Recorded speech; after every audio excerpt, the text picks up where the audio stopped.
오늘은 구속의 경륜 60번째 시간입니다.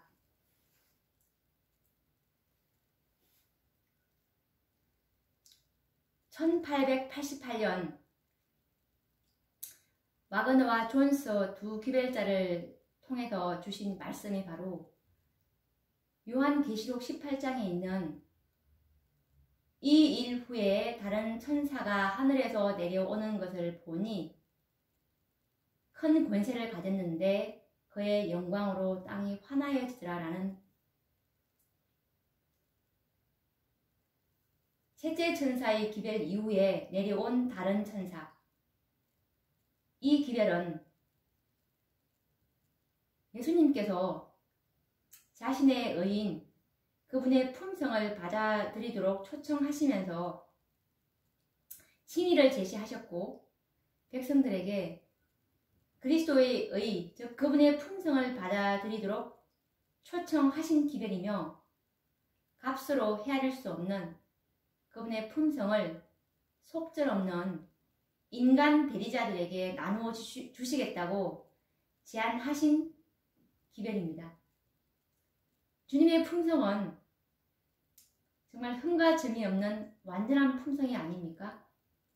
그런데 주님께서 자신이 개발하신 흠과 점이 없는 완전한 품성을 선물로 주시겠다는 기별이었습니다. 정말 이것은 지극히 소중한 기별이고 늦은 비를 받기에 합당한 품성을 준비시킬 수 있는 그런 기별이었습니다. 이것은 14만 4천인이 될 수 있는 흠과 점이 없는 품성을 선물로 주신다는 이 기별이야말로 온 세상에 큰 소리로 전파되어야 할 참된 셋째 천사의 기별이었던 것입니다. 그래서 오늘 나눌 주제의 말씀은 완전한 품성은 값 없는 선물이라는 주제를 가지고 말씀을 나누어 볼까 합니다. 하나님의 품성이 값 없는 선물로 주어진다는 기별은 너무나 놀라운 기별인데요. 이것을 처음 들어보신 분이라면 우리가 선지자의 말씀을 통해서 한번 찾아서 읽어보도록 하겠습니다. 시대의 소망 762페이지에 놓는 말씀인데요. 다 이루었다라는 그 장에 놓습니다. 율법은 의, 즉 의로운 생애, 완전한 품성을 요구하지만 인류는 그 요구에 미칠 수 없다. 인류는 하나님의 거룩한 율법의 요구를 충족시킬 수 없다. 그러나 그리스도께서 인간으로서 지상에 오셔서 거룩한 생애를 사시고 완전한 품성을 개발시키셨다. 그리스도께서는 그것을 받고자 하는 모든 자들에게 값 없이 선물로 주신다.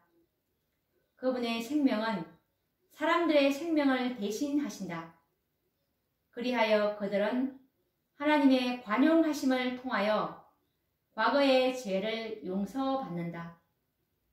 뿐만 아니라 그리스도께서는 하나님의 속성을 사람들에게 불어 넣으신다. 그분은 인간의 품성을 거룩하신 하나님의 품성을 따라 형성하시어 영적인 힘과 아름다움을 지닌 훌륭한 건물이 되게 하신다. 그리하여 바로 이 율법의 의가 그리스도를 믿는 자에게서 성취된다. 하나님께서는 자기도 의로우시며 또한 예수 믿는 자를 의롭다 하실 수 있으시다 라는 말씀입니다. 먼저 우리는 인간 스스로는 의로운 생애, 즉 완전한 품성으로 변화되기란 불가능하다는 사실을 인정해야 합니다. 우리는 결코 율법의 요구를 이룰 수가 없습니다. 그러나 우리는 완전한 품성의 소유자가 되어야 합니다. 그렇다면 그 품성을 우리는 어떻게 소유할 수 있을까요? 우리는 영생을 믿음으로 말미암아 칭의의 방법으로 얻듯이 이 완전한 품성도 칭의의 방법으로 얻어야 하는 것입니다. 조금 전에 읽어드린 시대의 소망 762페이지에 있는 말씀처럼 그리스도께서는 인간으로서 지상에 오셔서 거룩한 생애를 사시고 완전한 품성을 개발시키셨다. 그리스도께서는 그것을 받고자 하는 모든 자들에게 값 없이 선물로 주신다라고 말씀을 하셨습니다. 이 얼마나 놀라운 복음입니까? 이 복음을 듣는 자들이라면 참으로 어린 나이와 같이 이 진리를 받아들여야 하는 것입니다. 우리는 참으로 할렐루야, 아멘이라고 이 말씀을 우리가 입으로 시인하면서 감사한 마음으로 받아들여야 하는 것입니다. 완전한 품성, 즉 흠과 점이 없는 품성은 바로 그리스도께서 개발하신 품성입니다. 어떤 인간도 흠과 점이 없이 완전한 품성으로 생애한 사람은 없었습니다. 이 품성은 오직 예수님만이 갖고 계신 품성이며 그분이 친히 개발하신 품성입니다. 그런데 이 품성을 값 없이 선물로 주시겠다는 것입니다. 늦은 비는 이 품성을 가진 자들에게만 부어진다는 사실을 우리는 기억해야 하는데요. 이 품성은 인간 스스로는 도달할 수 없는 품성이며 반드시 선물로 받아야 하는 것입니다. 다시 한번 말씀을 확인해 볼까요? 시대의 소망 762페이지 말씀인데 그리스도께서는 인간으로서 지상에 오셔서 거룩한 생애를 사시고 완전한 품성을 개발시키셨다. 그리스도께서는 그것을 받고자 하는 모든 자들에게 값 없이 선물로 주신다 라는 말씀인데요. 이 약속이야말로 얼마나 놀라운 기별입니까? 주님께서 인간으로 오셔서 개발하신 완전한 품성을 우리에게 선물로 주시겠다고 제안하신 것입니다. 이 기별은 큰 외침으로 전해져야 할 현대 진리입니다. 이 기별이야말로 참으로 권세 있는 기별이 아닐 수가 없습니다.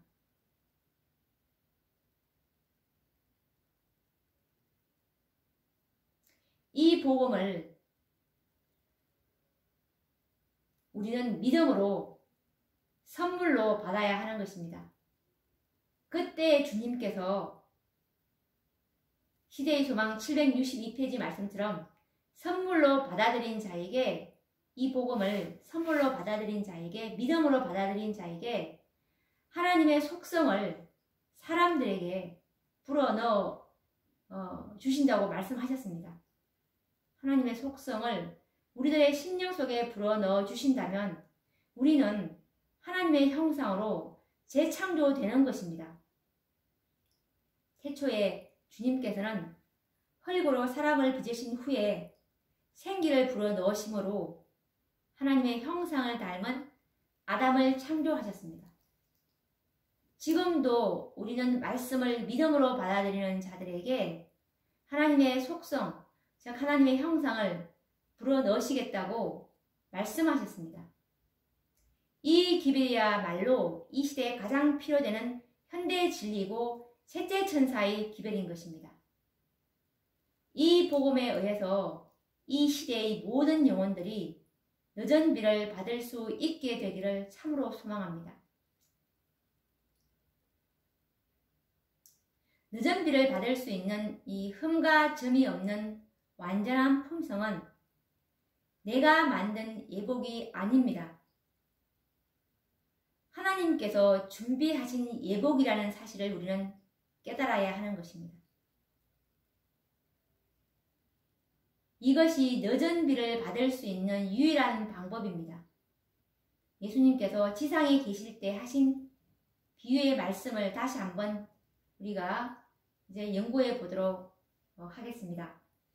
마태복음 22장 1절에서 4절 말씀을 보시면 예수께서 다시 비유로 대답하여 가라사대 천국은 마치 자기 아들을 위하여 혼인잔치를 베푼 어떤 임금과 같으니 그 종들을 보내어 이러기를 내가 오찬을 준비하되 나의 소와 살진 짐승을 잡고 모든 것을 갖추었으니 혼인잔치에 오소서 하라 하였더니 라는 말씀입니다. 여기서도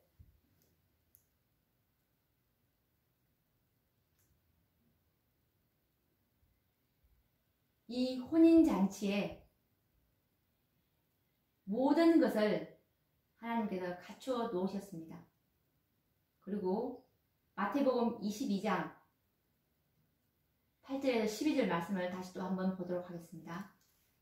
이에 종들에게 이르되 혼인잔치는 예비되었으나 청한 사람들은 합당치 아니하니 사거리 길에 가서 사람을 만나는 대로 혼인잔치에 청하여 오너라 한데 종들이 길에 나가 악한 자나 선한 자나 만나는 대로 모두 데려오니 혼인자리에 손이 가득한지라 임금이 손을 보러 들어올새 거기서 예복을 입지 않은 한 사람을 보고 가로되 친구여 어찌하여 예복을 입지 않고 여기 들어왔느냐 하니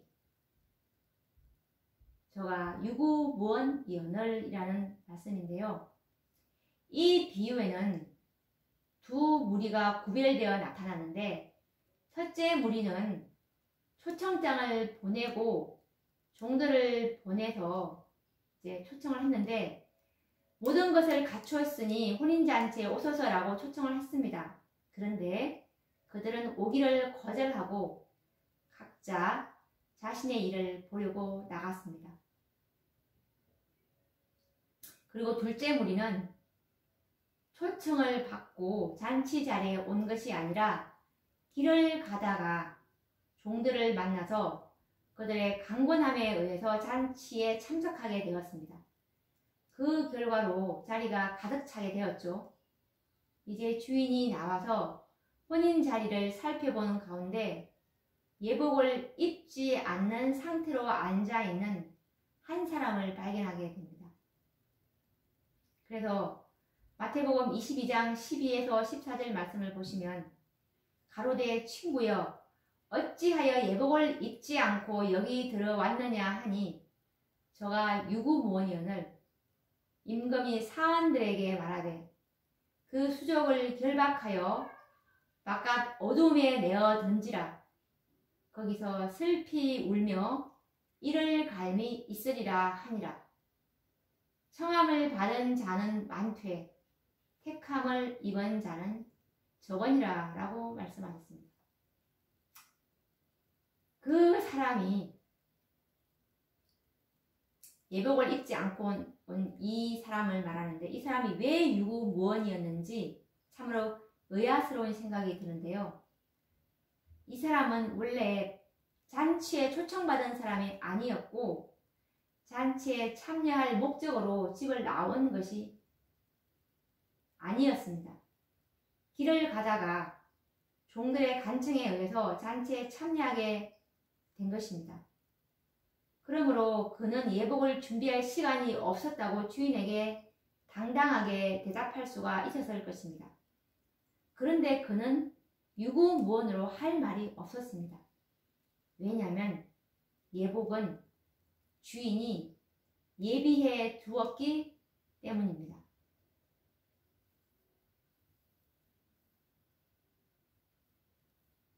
실물교훈 309페이지 말씀을 보시면 그 잔치에 참석하는 모든 손님을 위하여 예복이 준비되어 있었다. 이 예복은 임금이 마련하신 선물이었다라는 말씀인데요. 그리고 이것에 관련된 또 다른 정언의 말씀은 실물교훈 307페이지에 있는 말씀인데, 예복에 대한 비유는 가장 중요한 공과를 우리에게 가르쳐 준다. 혼인으로서 인성과 신성의 연합이 표상되었으며, 예복은 혼인잔치에 참석할 자들이 마땅히 갖추어야 할 합당한 품성을 표상한다라는 말씀입니다. 예복은 혼인잔치에 참석할 자들이 마땅히 갖추어야 할 합당한 품성을 표상한다. 예수님의 비유에서 말씀하신 예복은 품성이고, 이 예복은 주인이 준비하였습니다. 곧 혼인잔치에 참여할 자들의 품성은, 즉 예복은 손님들이 준비한 것이 아니라 주인이 예비하신 선물이었다는 말씀입니다. 완전한 품성은 인간들이 스스로 만들 수 있는 예복이 아니라는 사실입니다. 이 품성은 그리스도께서 인성으로 개발하신 품성으로서 원하는 자들에게 값 없이 주어지는 하나님의 선물이라는 진리를 확정해주고 있습니다. 정말 놀라운 복음인데요. 참으로 이것은 지극히 소중한 하나님의 자비의 기별인데, 이 복음은 하늘에서 내려온 계시록 18장 천사들이 외쳐야 할 참된 셋째 천사의 기별이고 복음인 것입니다. 이 복음을 받는 자들만이 늦은 비를 받게 될 것입니다. 그래서 이 늦은 비를 받기를 참으로 원하시는 분들은 반드시 이 계시록 18장 기별에 대해서 연구를 하시기를 거듭거듭 정말 말씀을 드리고 싶은데, 계시록 18장에 있는 그 기별을 그냥 단순히 이것은 늦은 비라고 말씀하지 마시고, 이것은 참된 셋째 천사의 기별이고, 이것은 늦은 비를 받을 수 있는 기별입니다. 이 기별을 받아들인 자들만이 늦은 비의 그 축복을 받을 수 있기 때문에, 이 기별은 깊은 회개를 불러일으키는 기별이고, 자기 자신이 얼마나 죄인임을 가르쳐주는 기별입니다. 그래서 이 기별은 그리스도의 의를 보여주시는 기별이기 때문에 참으로 계시록 18장 연구에 대해서 제가 너무나 계속 거듭거듭 강조하는 이유가 이것입니다. 다같이 이 늦은 비를 받아서 정말 참으로 의로우시고 사랑이 많으신 그 예수님을 우리가 너무나 배워야 되지 않을까요? 그리고 이 구속사업이 정말 하늘에서 6천년간이나 진행되어 온 이 구속사업을 속히 우리가 주님의 재림을 촉진함으로 주님께서 하시는 이 지성소 사업을 속히 끝내야 되지 않겠습니까? 14만 4천인의 이제 자원에서 모든 능력을 다해서 우리가 이 14만 4천인이 되도록 힘써 노력해야 되지 않겠습니까?